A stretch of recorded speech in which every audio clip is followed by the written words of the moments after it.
Some people wake up every morning and immediately feel the weight of simply having to be conscious. Not sadness, not depression in the clinical sense, just a profound, quiet exhaustion that comes from the simple fact of existing. It's a feeling that has no name in everyday conversation, yet millions of people carry it like an invisible burden they can never set down.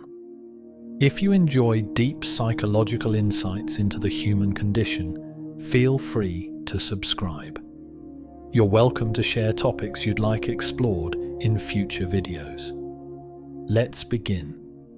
Have you ever opened your eyes and felt the heaviness before a single thought formed? Before you remembered what day it is, before you recalled your responsibilities, before your mind started its endless catalogue of things you must do, be, and maintain. Just the raw sensation of awareness itself, feeling like too much. Like consciousness arrived uninvited and you lack the energy to greet it properly. This is not about hating your life. It's not about wanting to die. It's something far more subtle and far more pervasive. It's the exhaustion that comes from the relentless requirement to simply continue being. You go through the motions, you wake up, you perform the necessary functions, you show up where you're expected, you say the appropriate things, you laugh when it seems right, you nod in agreement, you fulfill your roles. And beneath all of it, there's this quiet voice that whispers, "I'm so tired of doing this." Not tired of work, not tired of your specific circumstances, tired of the fundamental act of existing as a person who must constantly maintain themselves in the world. It's the fatigue of having to decide things, even small things. What to eat, what to wear, how to respond to a text message, whether to accept an invitation. Each decision, no matter how minor, feels like lifting something heavy. And it's not that these choices are difficult in themselves. It's that they represent the endless, unrelenting nature of being alive. There is always another decision, always another interaction, always another day that requires you to animate this body, this identity, this version of yourself that others expect to see. Perhaps you've noticed how nothing really excites you anymore. Not in a dramatic way. You're not crying about it. You're not despairing. Things that used to spark something inside you now just feel like more items on an infinite to-do list. A vacation sounds nice in theory, but also exhausting to plan and execute. A new relationship might be wonderful, but the thought of explaining yourself to another person, of performing the early stages, of maintaining yet another connection, feels like more work than reward. Even your hobbies have become obligations. Even rest feels like a task you must accomplish correctly. And here's what makes this so confusing. Your life might not even be bad. You might have the things people say they want. A stable job, people who care about you, a roof over your head, food in your refrigerator, safety, comfort, all the boxes checked. Which makes this exhaustion even more isolating, because how do you explain to someone that you're tired of existing when, objectively, you have nothing substantial to complain about? How do you tell people that the problem isn't what's happening in your life, but the sheer weight of having a life at all? This is not ungrateful. This is not weakness. This is not a character flaw or a lack of resilience. This is your psyche sending you information that something fundamental has gone wrong in how you're relating to your own existence. Because humans are not designed to live in a state of constant performance, constant maintenance, constant effort just to inhabit themselves. Yet somehow, for so many people, that's exactly what life has become. an endless performance of being alive rather than actually living. What we're going to explore is not a surface problem with a surface solution. This goes deeper than stress management or better sleep or positive thinking. This goes to the core of how you've been conditioned to exist in a way that exhausts you at the most fundamental level. Let's explore this more deeply. There's a psychological phenomenon called hedonic adaptation, and it explains something crucial about why nothing seems to satisfy you anymore.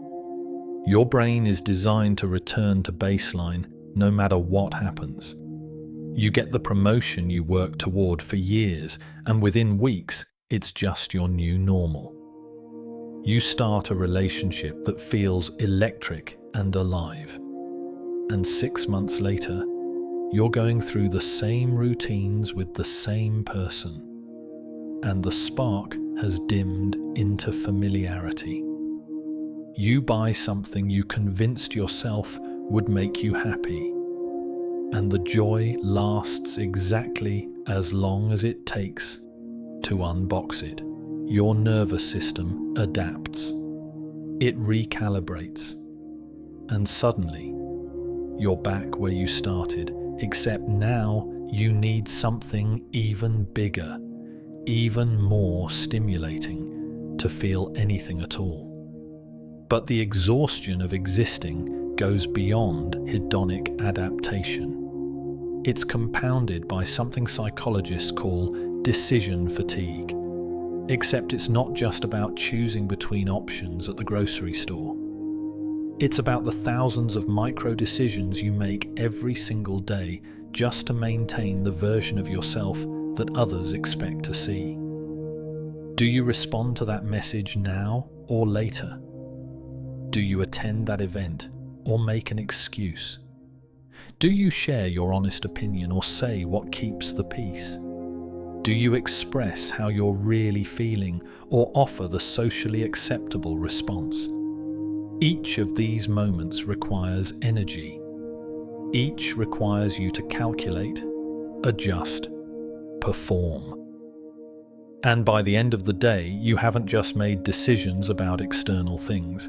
You've made hundreds of decisions about who to be, moment by moment, interaction by interaction. Your brain is running a constant background program of self-monitoring and self-editing.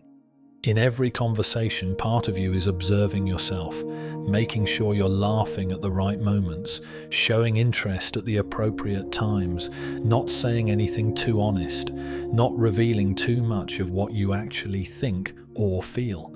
This creates an enormous cognitive load that you're barely aware of because it's become so automatic. But your nervous system knows. Your body is keeping score of every moment you suppress an authentic response, every time you override your genuine reaction with what seems safer or more acceptable. And here's where it gets neurologically complicated. When you live in this state chronically, your body produces cortisol, the stress hormone, not in acute bursts the way it's designed to function, but in a constant low-level drip. Your system never fully relaxes because there's always another performance to maintain, another expectation to meet, another version of yourself to sustain. Meanwhile, your dopamine sensitivity decreases. The neurotransmitter responsible for motivation and pleasure becomes less effective because your brain has learned that nothing truly satisfying ever lasts. Why invest energy in pursuing something when past experience has taught you that the reward will be temporary and the effort will be constant? This is the paradox that makes existential fatigue so difficult to identify. Your life isn't actively bad. Nothing terrible is happening. There's no crisis, no trauma, no obvious external problem to point to and say, that's why I feel this way. Instead, there's just this steady, accumulating weight. The weight of waking up and knowing you'll have to perform energy you don't feel. The weight of conversations where you're expected to be engaged and present when internally you're completely hollow. The weight of maintaining relationships, maintaining your career, maintaining your home, maintaining your body, maintaining the elaborate structure of a life that feels less like living and more like endlessly servicing a machine that never stops demanding fuel. When did this start? If you trace it back, you probably won't find a single moment. It's been gradual, imperceptible. One day you realize you can't remember the last time you felt genuinely excited about anything. You can't remember the last time you did something purely because you wanted to, not because it served some function or fulfilled some obligation. You're not living, you're maintaining, and maintenance is exhausting. This exhaustion didn't begin yesterday. It began years ago, maybe decades ago, in moments so small you didn't recognize them as the foundation of everything that would come later.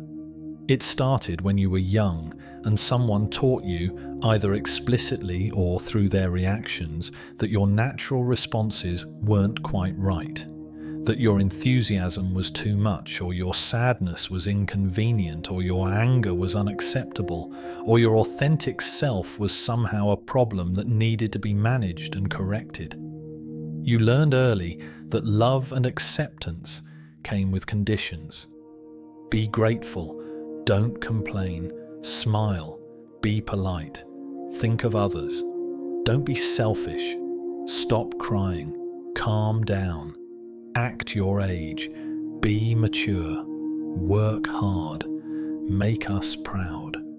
These messages came from parents who meant well, from teachers who were doing their jobs, from a society that needed you to fit into its structures. And slowly, carefully, you learn to perform the version of yourself that kept everyone comfortable. You learn to suppress what was real and produce what was expected. Then came the achievement treadmill. First it was grades and test scores and getting into the right school. Then it was the degree and the internship and the entry-level position. Then it was the promotion and the salary increase and the impressive job title. Then it was the relationship and the engagement and the wedding. Then it was the house and the car and the carefully curated life that looked, from the outside, like success. And at each stage, you were told that this next milestone would be the one that finally made you feel like you'd arrived. That finally, after this accomplishment, you could rest. But the finish line kept moving. There was always another goal, another expectation, another standard to meet. And somewhere along the way, you stopped asking whether these were even your goals, or just the default script everyone follows without questioning. Social media amplified everything. Suddenly, your life wasn't just something you lived privately. It became something you had to present, curate, and perform for an invisible audience. Every experience had to be documented and shared and validated through likes and comments. You couldn't just enjoy a meal or a sunset or a moment with someone you cared about. You had to capture it, filter it, caption it, post it, and then wait to see if others deemed it worthy of approval. Even your rest had to look productive. Even your struggles had to be framed inspirationally. You became the constant editor of your own existence, managing not just how you appeared in person, but how you appeared across multiple platforms, multiple identities, multiple versions of yourself that all required maintenance and energy you didn't actually have. And beneath all of this performance was a deeper pattern, one that psychologists recognize in attachment styles. If you learned early that love was conditional, that you had to earn connection through achievement or good behavior or meeting others' needs, then you developed what's called an anxious attachment pattern. You learned to constantly monitor whether you were doing enough, being enough, performing well enough to maintain the relationships you needed. Every interaction became a test you had to pass. Every moment of connection came with the underlying fear that if you stopped performing, if you let them see who you really were, they would leave. So you kept performing, kept striving, kept exhausting yourself to maintain bonds that never felt truly secure, or perhaps you went the other direction. Perhaps the exhaustion of constant performance led you to an avoidant pattern where you pulled back from deep connection because it required too much energy, too much vulnerability, too much risk. Either way, you found yourself living in a state of constant masking, never fully relaxed, never fully yourself, always calculating and adjusting and managing how you appeared to the world. Whose life have you actually been living? When was the last time you made a choice based purely on what you wanted, not on what you thought you should want, or what others expected you to want? This kind of fatigue doesn't just sit quietly inside you, it radiates outward and touches everything, everyone, every part of your life. And the cruelest part is that you lose things so gradually you don't notice they're disappearing until one day you look around and realize how much has already gone. Your relationships erode first, but in such a subtle way that neither you nor the other person can quite name what's happening. You're physically present, but emotionally absent. You're sitting across from someone at dinner, nodding at the right moments, making the appropriate facial expressions, but inside you're completely empty. They're telling you about their day, their worries, their excitement about something, and you're hearing the words but not really receiving them. You're there, but you're not there, and they can feel it. They might not have the language to describe what's missing, but they sense the distance. They ask if you're okay, and you say you're just tired, which is true, but not in the way they understand it. You're not tired from a long day. You're tired from the effort of pretending to be present when you haven't felt genuinely present in months, maybe years. Curiosity dies next. Everything that used to interest you, everything that used to pull your attention and make you want to explore or learn or discover, now feels like more work. Someone recommends a book, and you think about how much energy it would take to read it. A friend invites you to try something new, and you immediately calculate the effort required versus the minimal reward you expect to feel. Even things you used to love, hobbies you once pursued with genuine passion, have become items on a list of things you should do, but can't find the motivation to start. It's not that you've lost interest in everything. It's that your capacity for interest has been drained by the constant maintenance of simply existing. Creativity vanishes. When was the last time you imagined something just for the pleasure of imagining? When did you last daydream, play with an idea, create something with no purpose other than the joy of creating? These things require a kind of energy you no longer have access to. They require a lightness, a freedom, a willingness to be unproductive and purposeless. But you've been trained so thoroughly to be useful, to be productive, to justify your existence through output, that the very concept of doing something purely for enjoyment feels foreign, almost irresponsible. So that part of you, the part that once played and wondered and created freely, slowly starves and eventually goes silent. Time becomes strange. Days blur into each other because you're moving through them, on autopilot. You can't remember what you did last Tuesday because last Tuesday was identical to every other Tuesday. Weeks disappear. Months vanish. You look at the calendar and realize it's somehow November when you could have sworn it was just July. Years pass and you can't account for them. Not because anything terrible happened, but because nothing really happened. You were just maintaining, just surviving, just getting through each day without ever actually living any of them. And this is perhaps the most devastating loss of all, because time is the one thing you can never recover.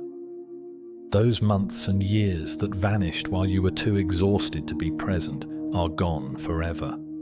Meanwhile, a protective numbness has settled over everything. At first, this numbness felt like relief. If you couldn't feel joy, at least you also weren't feeling pain as acutely.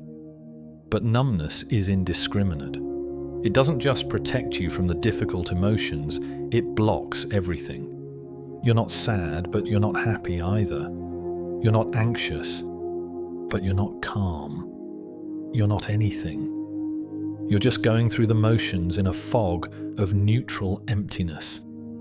And the scary part is that you've gotten so used to it, you've almost forgotten what it feels like to actually feel something real. When people tell you to take a vacation, to get more sleep, to practice self-care, to take a bubble bath, or go for a walk or try meditation, they mean well. But they're addressing the wrong problem entirely.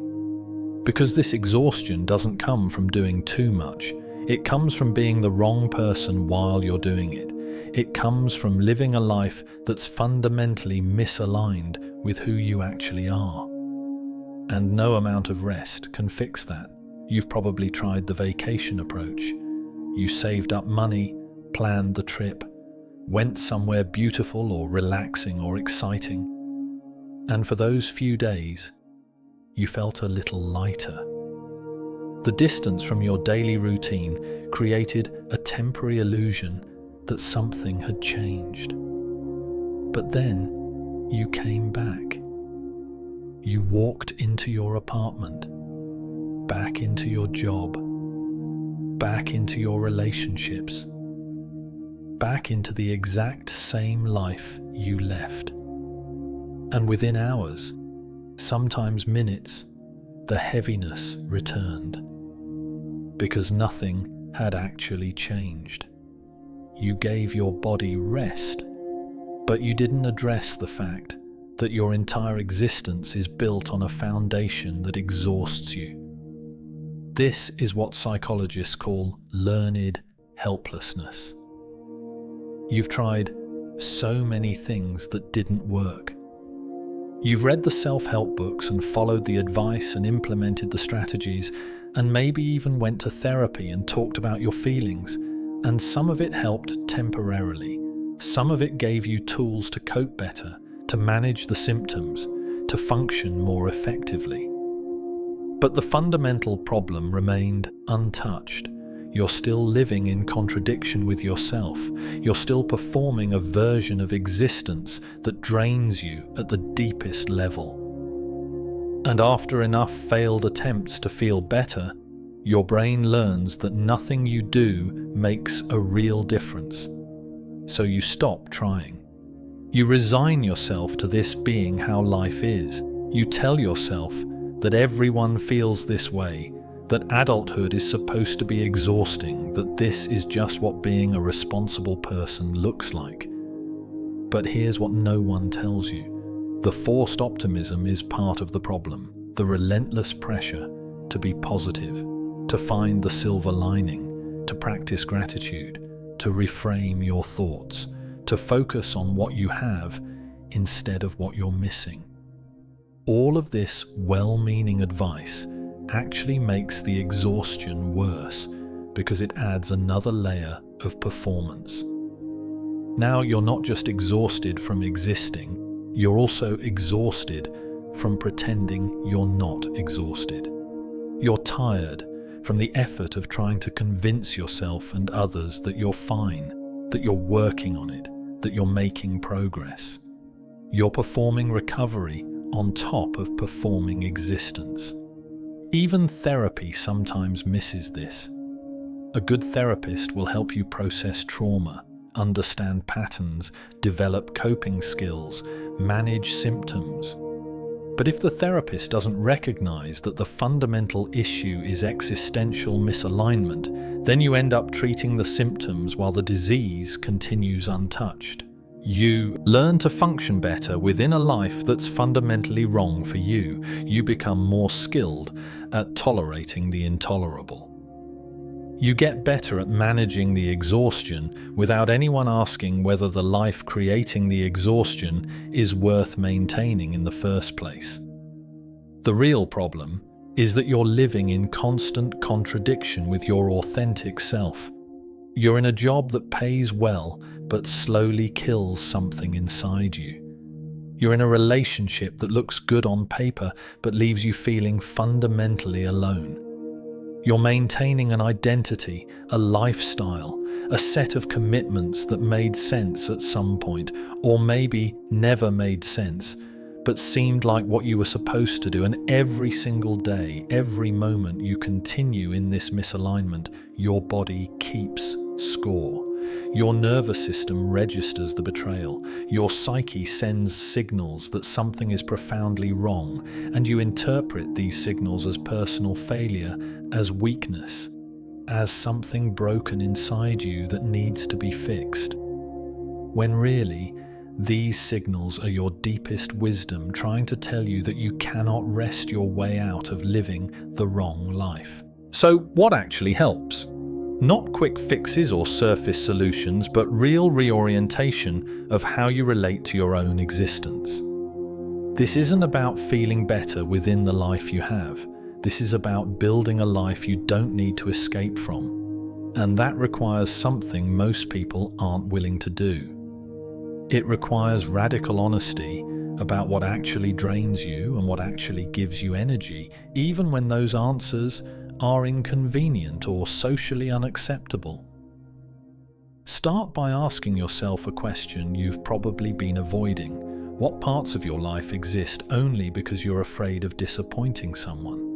What relationships are you maintaining out of obligation rather than genuine connection? What commitments are you honoring because you said yes once and now feel trapped by your own word? What version of yourself are you performing because it's what people expect, not because it's who you are? These questions are uncomfortable because the answers require action. They require you to make choices that will upset people, that will disrupt the carefully constructed image you've built, that will force you to prioritize your own aliveness over others' comfort. This is where most people stop. Because choosing yourself feels selfish. It feels cruel. It feels like betrayal. You've been taught your entire life that being a good person means sacrificing your needs for others, means keeping the peace, means not making waves. But here's what that teaching doesn't tell you. When you abandon yourself to keep others comfortable, you don't become more loving or more generous. You become resentful. You become hollow. You lose the capacity for genuine connection because you're not actually present. You're just a performance. And eventually, you have nothing real left to give anyone. The path back to aliveness begins with small acts of rebellion. Micro moments where you choose authenticity over approval. You say no without offering an elaborate explanation or apology. You express a preference instead of defaulting to whatever everyone else wants. You admit you don't want to attend something instead of making up an excuse. You let a conversation end in silence instead of filling it with meaningless pleasantries. These moments feel enormous at first because you're going against years of conditioning. Your nervous system will panic. You'll feel guilt, anxiety, the urge to take it back and smooth things over. But each time you resist that urge, each time you let your authentic response stand, you rebuild trust with yourself. You prove that you can choose yourself and survive it. There's also grief work that needs to happen. You need to mourn the life you thought you'd be living by now, the version of yourself you imagined becoming, the dreams that turned out to be someone else's dreams that you adopted as your own. This grief is real and necessary. You can't move forward into something new while still clinging to the fantasy of what should have been. You have to let it die. You have to acknowledge that some paths are closed now, some choices can't be unmade, some time has passed that you can't recover. And that's painful. But it's also liberating, because once you stop trying to resurrect what's already gone, you can finally see what's actually here. You also need permission to want less. The exhaustion often comes from trying to maintain a life that's too big, too complex, too full of things that don't actually matter to you. Maybe you don't need the impressive career. Maybe you don't need the large social circle. Maybe you don't need the curated Instagram life, or the house full of things, or the packed schedule that proves you're important and busy. Maybe what you actually need is smaller, quieter, simpler. A few deep relationships instead of many shallow ones. Work that pays enough but doesn't consume you.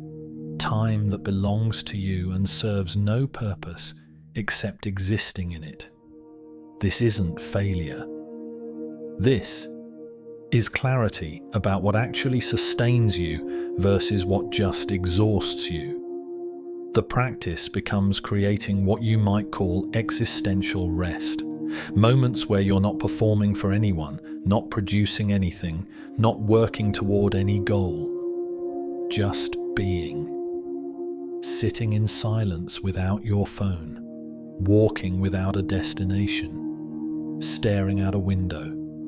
Doing something completely useless that brings you small pleasure. Reading a book that teaches you nothing practical. Making something with your hands that no one will ever see. Being tired of existing is not a character flaw. It's not weakness or laziness or ingratitude. It's information. It's your psyche's desperate signal that something fundamental has gone wrong in how you're living. Your exhaustion is wisdom trying to break through the noise of everything you've been taught to ignore. And the question now is whether you'll keep dismissing it or finally listen, because there's a fork in front of you. One path is familiar. You continue performing the version of yourself that keeps everyone comfortable. You maintain the job, the relationships, the identity, the routines that exhaust you. You get better at managing the fatigue, at pushing through, at convincing yourself this is just how life is. And maybe you survive this way for years, maybe decades. But survival is not the same as living, and somewhere deep inside you'll always know the difference. The other path is terrifying because it requires you to risk everything you've built on a foundation of other people's expectations. It requires you to admit that some of the choices you've made were wrong, that some of the relationships you've invested in aren't serving you, that the life you constructed so carefully might need to be dismantled and rebuilt from a completely different blueprint. And when you start making changes based on your authentic needs rather than external approval, things will shift. Some relationships will deepen because finally there's real honesty, real presence, real connection. But others will end, and that will hurt, because you'll realize those people needed you exhausted and compliant. They needed your performance. They can't handle your aliveness. Your career might change. Not because you're giving up or being irresponsible, but because you're finally prioritizing meaning over appearance, sustainability over achievement, alignment over approval. You might earn less money. You might have a less impressive title. You might do work that's harder to explain at parties. But you'll come home at the end of the day without that bone-deep exhaustion that comes from spending 8 hours being someone you're not. Your priorities will clarify in ways that might surprise you. Things you thought mattered will reveal themselves as distractions. Things you dismissed as unimportant will move to the center. You'll discover that you care deeply about some things and not at all about others, and both of those truths are valid. You'll lose people who can't accept this version of you, but you'll also gain capacity for genuine joy, even if it comes less frequently than you'd like. Because joy isn't about constant happiness, it's about those moments of pure aliveness, of being fully present in your own experience without performing it for anyone else. This becomes a daily practice, not a destination you reach and then maintain effortlessly. Every morning, you'll need to check in with yourself. What feels true today? What feels like performance? Where am I abandoning myself to keep others comfortable? Where am I choosing aliveness, even though it's harder? Some days you'll choose yourself. Some days you'll slip back into old patterns. Both are part of the process. The difference is that now you're aware. Now you're making conscious choices instead of unconsciously following scripts that were never yours. What would you do if you didn't have to perform existence? If you could drop the version of yourself that everyone expects and just be who you actually are? That question probably terrifies you because you're not entirely sure who that person is anymore. You've been performing for so long that your authentic self feels like a stranger. But that stranger is still there, buried under years of conditioning and compromise. And the only way to meet them is to start removing the layers, one choice at a time. Take a moment to notice where performance has replaced presence in your life. Notice where you're exhausted, not from doing too much, but from being the wrong person while you're doing it. This awareness is the first step. What you do next is entirely yours. What should we explore next in the psychology of existential fatigue? Drop your ideas below. If you enjoyed this video, make sure to like, subscribe, and turn on the notification bell to stay updated. Awareness is the first step. What you do next is entirely yours.